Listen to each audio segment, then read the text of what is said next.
Bismillah ar-Rahman ar-Rahim. In the name of Allah, the most merciful, the compassionate, most kind. We shall start. So first and foremost, welcome to everybody taking the time out to come on a Sunday evening.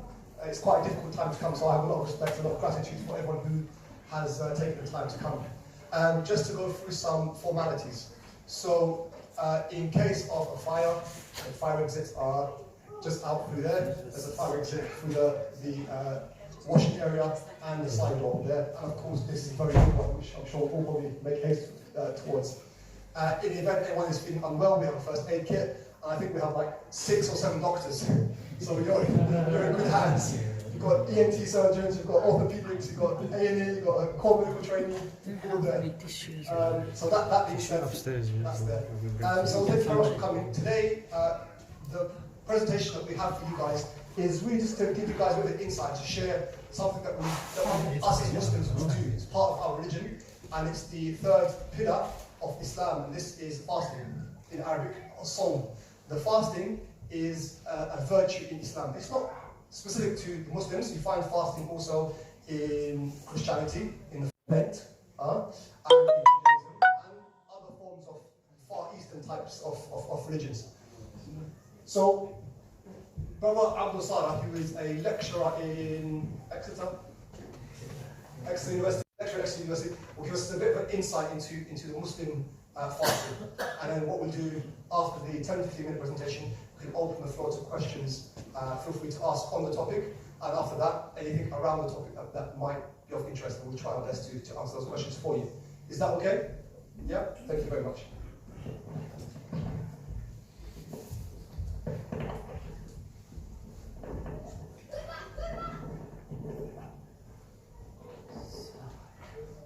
Thank you very much for coming. My name is Mohammed Absara. I'm an academic by profession. I'm going to talk just really briefly about what Ramadan is and what we do. Go to the next slide, Ali. This is Ali. He's my son. Help me with. Okay. Yeah, I'm going to talk about what Ramadan is and the significance of Ramadan, fasting. What is it? Who does it? And why we do it, some typical activities that we do, and how we mark the end of Ramadan by celebrating Eid. So Ramadan is the 9th month of the Hijri calendar, which is the Islamic calendar, which is the lunar calendar. Lunar year is 11 to 12 days shorter than the Gregorian calendar, which means that Ramadan keeps moving through different seasons. Sometimes it comes in the winter and it slips 11 days every year. It comes earlier. How we start Ramadan? We started by sighting the moon. Can you spot the new moon here? In this picture, it is here. It's only 13 minutes old. 15 minutes old, can see it there, and this is, go back, Ali. This is not Dutch. This is 19 minutes old, and this is 24 hours old.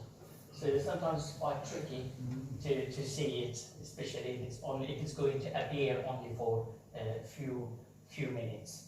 But these days, countries use calculation methods to determine when Ramadan is going to start.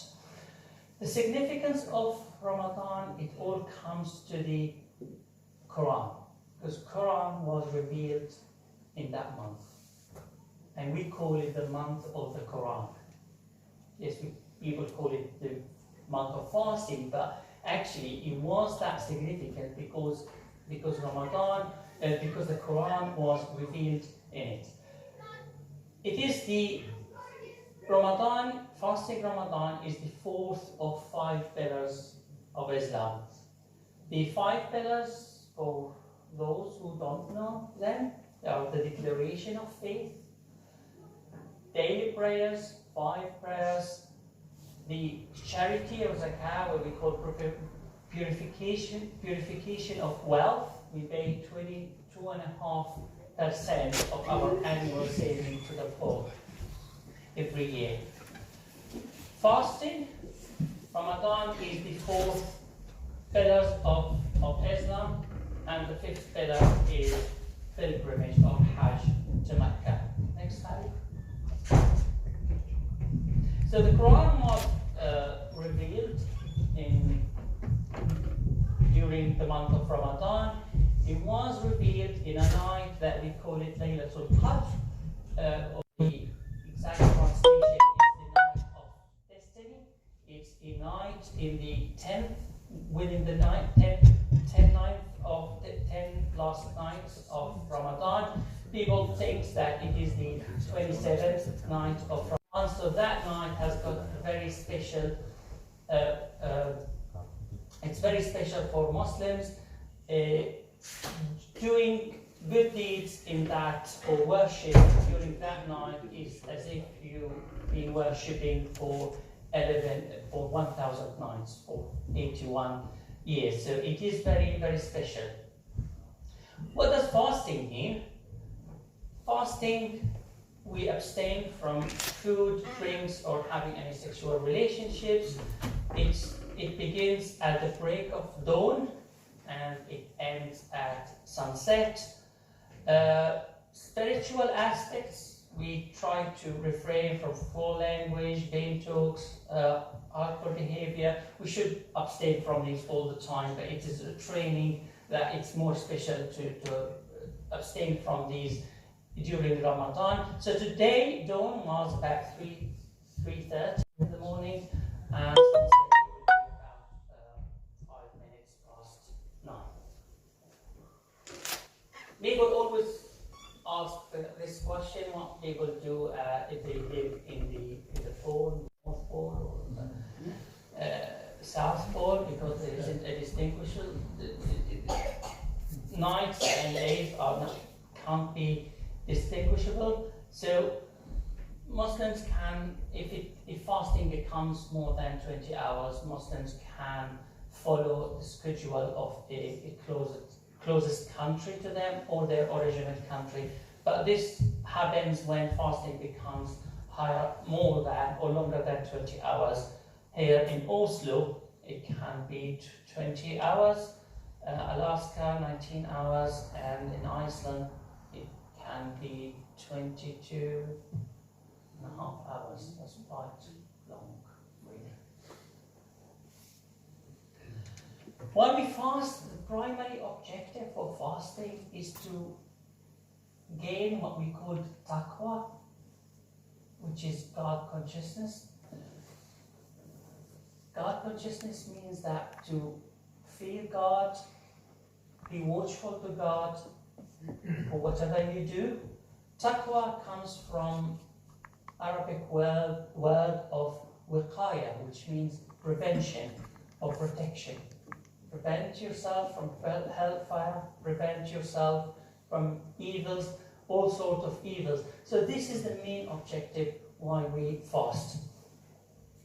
Muslims can get closer to God by abstaining from food.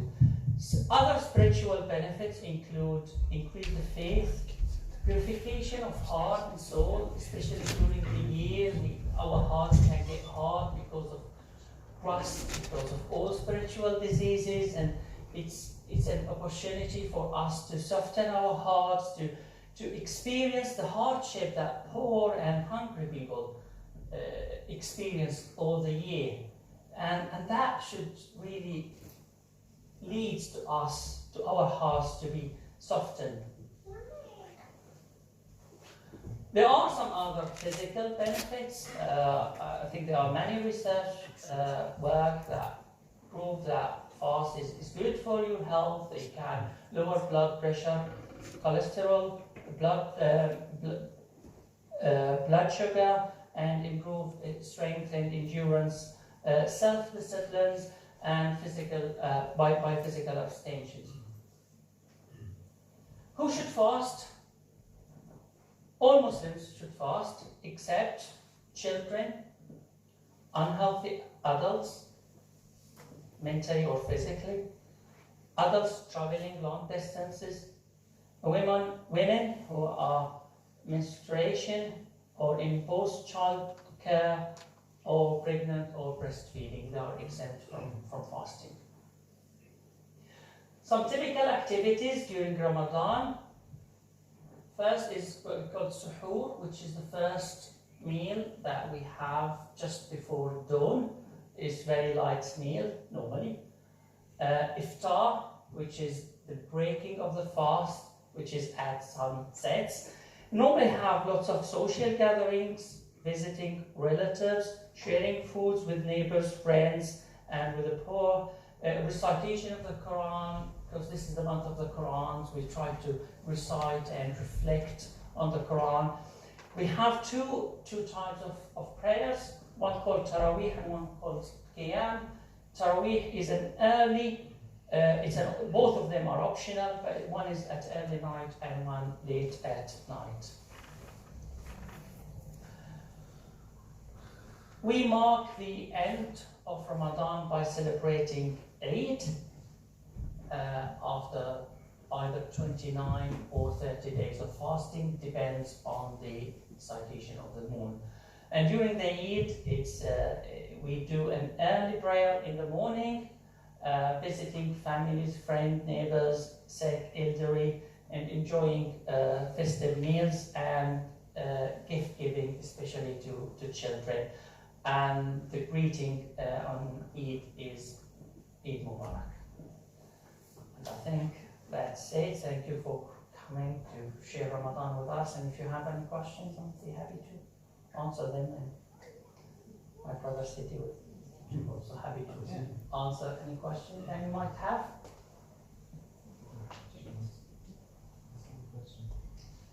You can ask any questions about Ramadan or fasting or anything you have.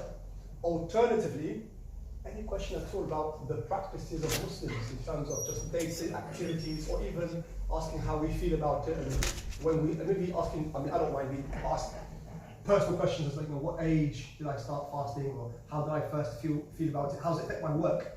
Running around on a shop floor in A&E, how does it affect my work? A fasting doctor. Happy to explore that. And if you don't ask me, I'm going to tell you anyway. Go on, sister, ask a question. Can I just ask about you've said that the Quran was revealed in Ramadan. Can I ask, was it revealed all at once in Ramadan, on Laylatul Qadr, or it was revealed part by part, and then recited? I think it's been down to the heaven from God as a whole in one night, but then it was revealed to the Prophet over 23 years. That's what I'm saying. So both of those. Yeah, so the whole Quran was down to the heaven, to the lower heaven in one night, and then it was revealed to the Prophet over 23 years. And what's the name Ramadan? 23 years. Was the name Ramadan in use before the time? Yes. All the Hijri or the lunar months, they are known to the Arabs for a long time.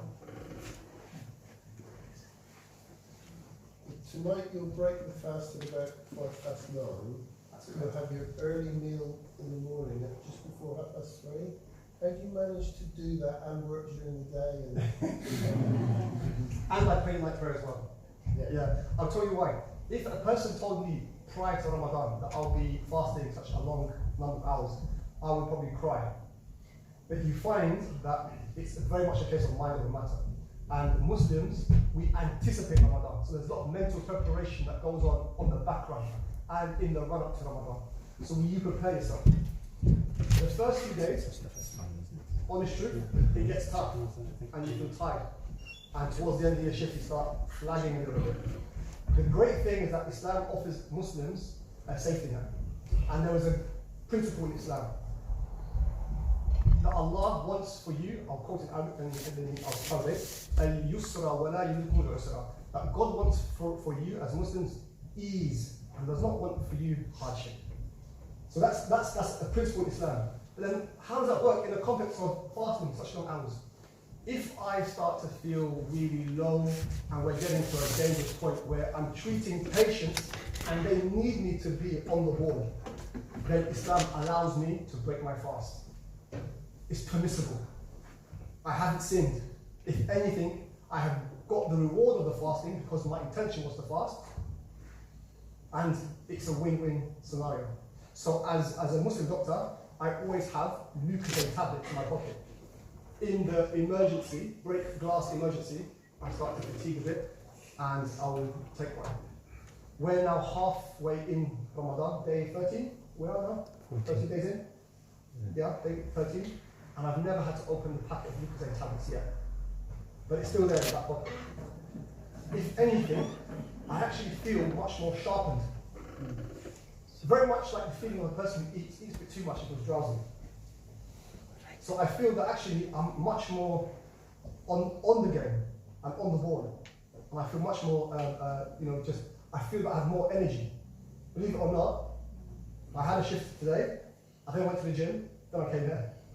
All whilst fasting. Well, the good thing about Ramadan, it helps you discover the strength that you have. Yeah. Before Ramadan starts, I used to say, well, I can't start my day without coffee. It's just my temptation to come with the coffee is just too high. But after 2 days, it's just, I don't have those temptations at all. I'm actually much more productive during Ramadan. I don't have any temptation to go to lunch or to have coffee or to drink tea. I have all these things. And the body adapts to it very, very quickly. Yes. It's a real fast. Yeah.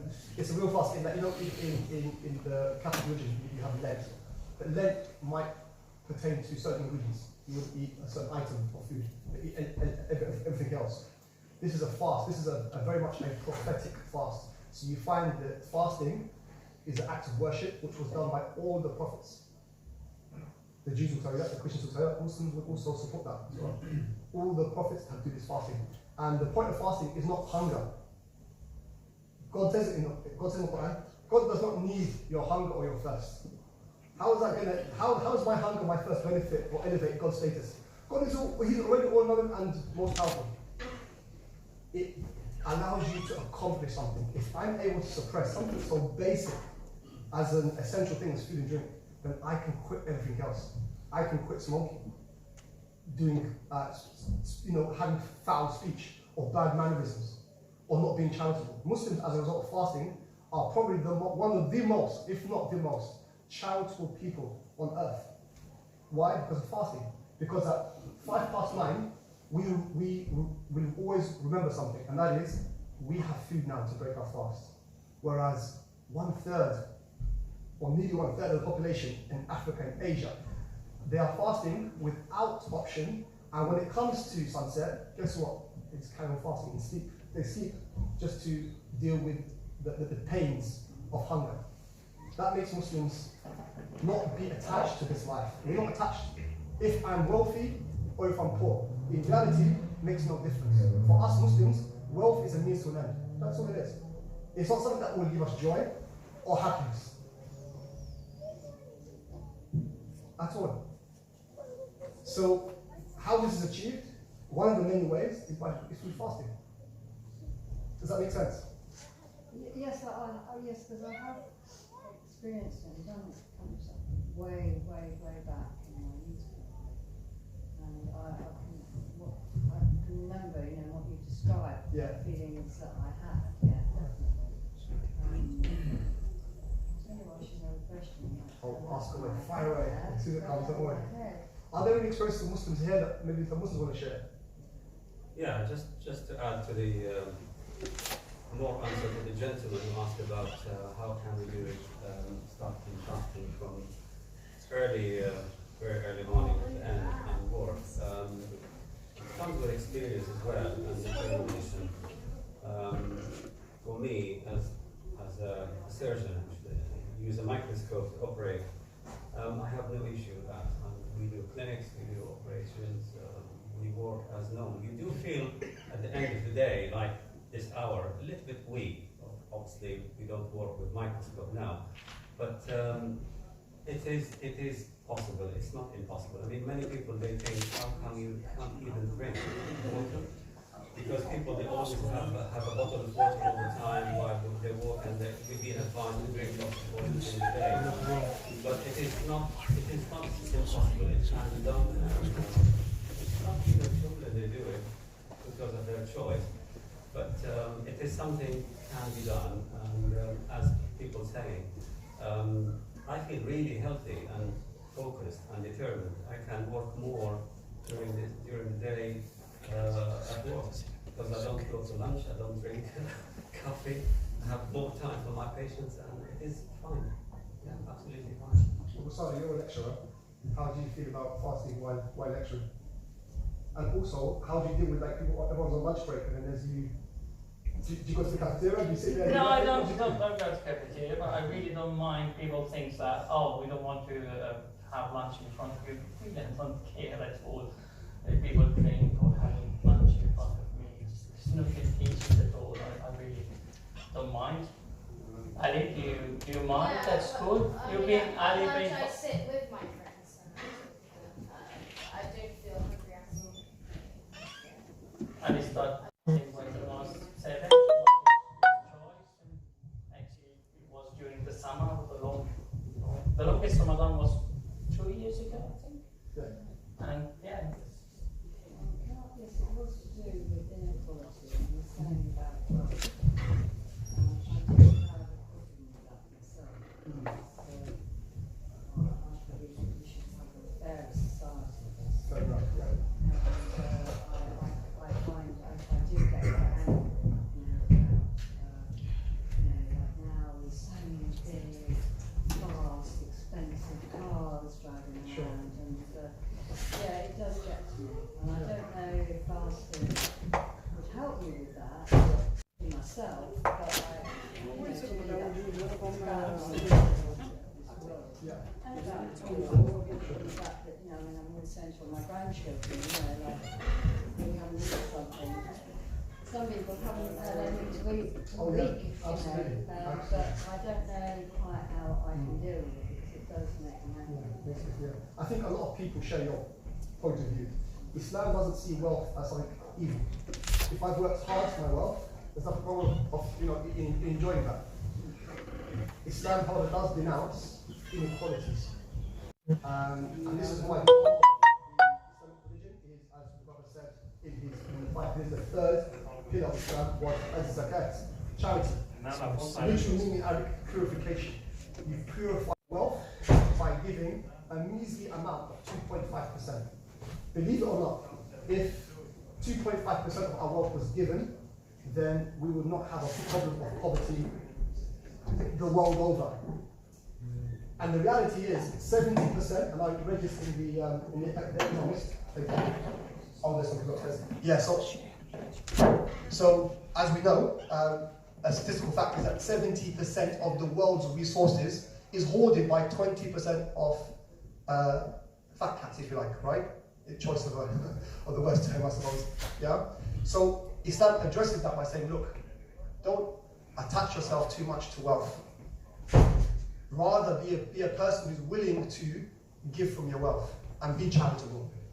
The Prophet Muhammad taught us a very important principle, and this was that a Muslim is not a real believer if he knows that his neighbor is hungry and he does nothing about it. When the companions came out and they were complaining to the Prophet Muhammad saying, oh, we are so hungry because there's no food. And they had stones tied to their tongue. And they were complaining to the Prophet Muhammad. And the Prophet Muhammad heard their complaints and tried to address their issues. This is a time when there was a great poverty in Medina at the time. And while they were tying just one stone to their tummy, what they didn't realize that Prophet Muhammad was tying 2 stones to his tummy. And this is the prophetic tradition. And this is how this is the footpath the Muslims try to follow.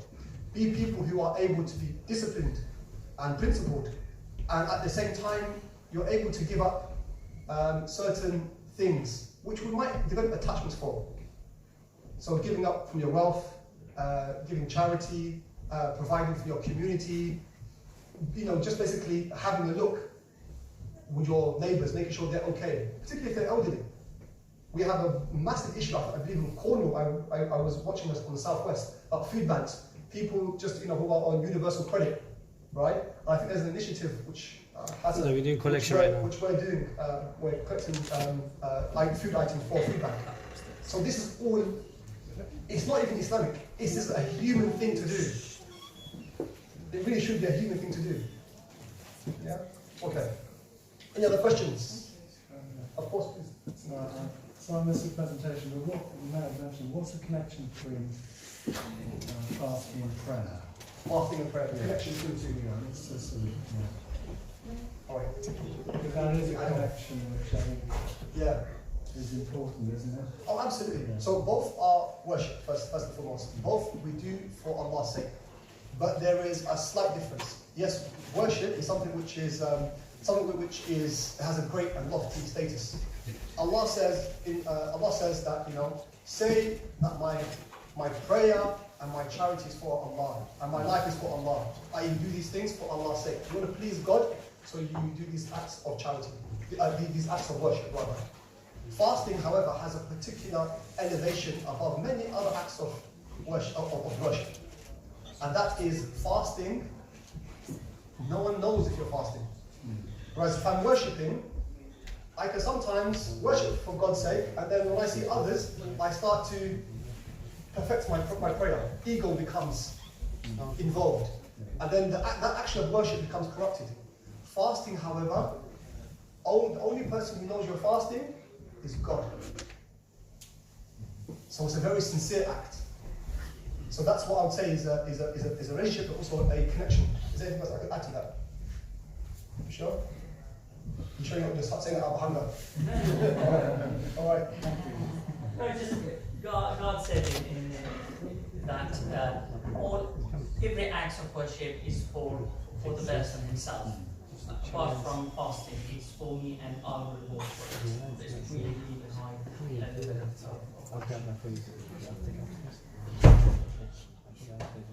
Any other questions? Muslims could ask questions as well, by the way. You Any said, other? Yeah, go on. you said that a lot of the children fast, and you started at 7, was it?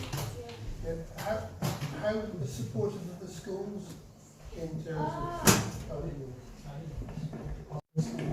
Yeah. So, well, the school is always very supportive. So, like, if I have a PE lesson and I don't want to take part, I can tell. I can say that I don't want to, and it will be fine. Although I don't genuinely do that because I feel I'm fine with that. And as in terms for like lunch and things like that, I'm really happy sitting with my friends and being present. I don't feel any temptation of, yeah, I feel really happy. I remember when I was in school, I used to be exempt from PE, and then suddenly the entire class would also say they're fasting. Just to be exempt. Excellent. Any other questions? Or maybe not questions, maybe just points you want to say. Maybe you disagree with our point of view and say, you know what, I don't actually agree with it. But to you, your own. Feel free to share. Any points that we made or? I'd just like to say, as a person who's experienced fasting, is that when you are fasting, you have a lot more spare time in the day, and you spend that in studying the Quran, understanding the Quran as far as you can, and in perfecting your prayer, and doing the prayer in a more perfect way than you might be rushing perhaps at other times of the year. So I think you are feeding your soul, not your body. In Ramadan, you let your body relax a little bit, but you feel your soul, and I think because of that, you become a stronger Muslim for the rest of the year. That's a beautiful point. I couldn't put it better. Yeah, absolutely, absolutely. Ironically, just to add on that, Muslims believe in the 7 levels or gates to paradise. One of the gates is called Ar-Rayyan. So the Muslim believes in a gate.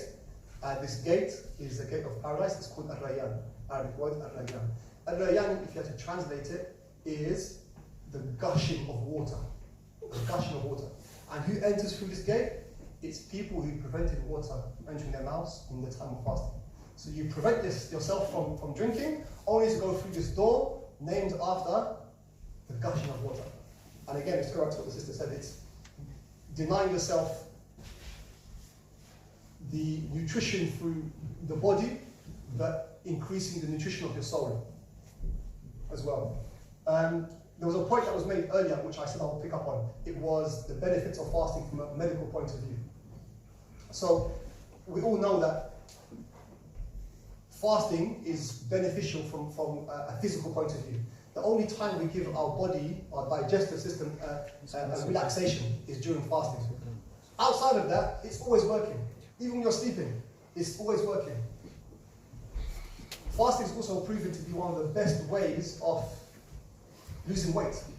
If you find you have a few pounds you like to shed, fasting has shown actually to be the best. You know that they have this what's it called? 2-7 diet. So basically you fast 2 days a week, yeah, in fasting, and they're guaranteed results. Before the big fad was Atkins diet. Is it really good? It really does. Is it well?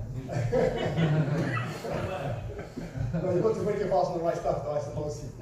So, but what scientists are pushing forward now, a lot of the scientists are saying, look, if you're wanting to lose weight, then fast and have a 4-hour eating window. And it works. So a lot of the nurses now, for example, they're always coming to me saying, how am I going to do this? How am I going to lose this weight? How am I going to... And I've advised them fasting. It's worked for me, right? It's worked for me. And I've now recommended it to many of my colleagues now. So it has a lot of benefit from many quarters, but these particular areas particularly. Yeah. Any other questions? So, Just like grab her, she beat you to the buzzer. So let me just take her. Sometimes people get stomach problems, develop stomach problems from fasting. Stomach problems. Yeah. Some people can. Yeah. Some people can. The vast majority don't. The vast majority don't. Some people can. But when people do develop these gastric problems, it's not because of the fast. It's what they do after the fast. So they fasted. Your tummy shrinks. There is probably more alkaline than there is acid in your tummy at the time. Yeah? And then what they'll do is indulge in very oily food immediately afterwards. They'll go and have a curry or samosas, or they'll overload. Then they'll end up getting gastritis, they'll end up getting reflux, they'll end up getting a lot of things. So so people do develop it, but not as a result of fasting. If anything, people with severe reflux, we actually advise them to eat small amounts and if possible fast. If possible fast. So it's more self-inflicted after the fast. Yeah. Just one one more benefit of fasting. When the body hasn't got anything to do with eating, it starts repairing itself. And it starts repairing itself. Get rid of all the bad cells and get new cells, build new cells, create new cells. So it's health-wise, it's excellent. So give your body time to cleanse itself and repair itself. It's a detox, isn't it? so Ramadan is the only time where you fast, or do you fast some? So in Islam, Ramadan is the obligatory fast. Yeah. Outside of Ramadan this month, Muslims do fast. They do fast. The Sunnah, or the way of the Prophet Muhammad, which the Muslims try to emulate, is fasting on the Mondays and the Thursdays. And when the Prophet Muhammad was asked why Mondays and Thursdays, so that these are the days when the angels who have kept a record of your good deeds and bad deeds take it to God. So they got the data. David, the Prophet David, he used to fast. The Bible tells us this, right? He used to fast. His fast was 1 day fast, 1 day eat. 1 day fast, so he done alternate days. Yeah? So Muslims do follow the fast of David, and they do follow the fasting of the Prophet Muhammad. Fasting, although we haven't asked a lot of questions about the fasting, Ramadan, this month, there is something which, for the Muslims, stands out more than just the fasting. And that is that this is the month of the Quran. The holy book that we have, this is the month it was revealed. When the Prophet Muhammad went to a cave, he secluded himself away from the people, because the people used to indulge in paganism and a lot of evil acts. So he basically separated himself from these people, and he went to a cave to meditate, to think, this is not what we are here to do. And the angel Gabriel, or Jibreel in Arabic, came to the Prophet Muhammad and told him these amazing words. And these are the first words of the Quran. He said, Iqra bismi rabbika alladhi khalaq. I translate. خلق الإنسان من علق. He said, read in the name of your Lord, who created you from a clot, if you like, a clot. Now, it's for a person who they contemplate, they think it's actually quite profound. I'll tell you how. The Quran's opening words doesn't start with in the beginning, or once upon a time, or far, far away. If I gave all of you a sheet of paper and I said, start writing anything, a story, all of us, how we are as people, you're fixed to start in a set time, in a set place. Any novel you pick up, it's a set time and a set place. The Quran doesn't start in a set time and a set place. The Bible starts in a set time and a set place. The Torah starts in a set time and a set place. The Guru Granth Sahib starts at a set time and a set place. The Quran defies all of that. It starts by saying, read in the name of your Lord, who created you from a clot of blood. And by the way, ask any embryologist, they will tell you that the origins of a human being comes from actually, if you like, a coagulated piece of clot, which then grows. Prophet Muhammad didn't have a microscope. He didn't see this. Yeah? In fact, at that time, the views came from the Greeks, and that was, there was a small baby which existed in the sperm of a man, and then once it was found itself in the optimal environment of the womb, it grew. That was the agreed scientific principle, because the Greeks knew best. No way could the Arabs ever say anything in contrary. They were not scientists, they were not academics. Yeah? So Allah, He brought this verse. So that's just a bit of an insight into the beginnings of the Quran. For the Muslims, the Quran, our holy book, our manual, it is something which is memorized by many children. Even if a person had to collect all of the scripture from us and God forbid burn it or whatever, it will make no difference to Islam, because we have people who have memorized it and can reproduce it. This is part of the miracle of the Quran. During the month of Ramadan, Muslims are encouraged to recite the Quran and to finish it from cover to cover. So the greatest significance from a Muslim point of view about Ramadan, and the great anticipation that we have, is actually the Quran itself, and thereafter the fasting. Any questions? I will take a short one, just to add on the benefits. Medical benefits. You told us it helps in reducing weight. When you start fasting, in 4 hours, our body stores of glucose are gone and it shuts off. And in next 4 hours, we are totally depending on the glycogen, and in the next 4 hours, glycogen shuts off.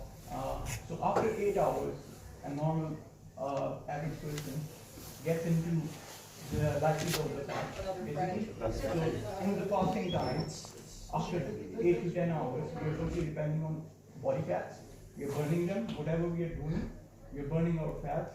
It's very difficult to burn the fat directly because we are eating all days in normal days.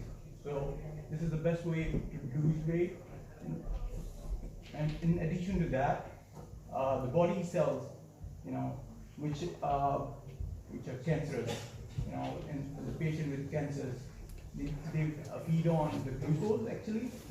They can't get the energy from the energy we are getting from fat. So it is one of the treatment of choice in America at the moment. People who are doing research on that, that we can treat cancers by ketogenic diet. If anyone is interested, can have a look at what ketogenic diet is. Yeah. So it's a very good way of, it's like reducing weight and treating cancers at the moment. There's a lot of research going on, and I would recommend everybody to have a look at what it is. Anyone with any points? We have about 4 minutes or so before we eat. Just get ready. We usually break for the dates round, yeah?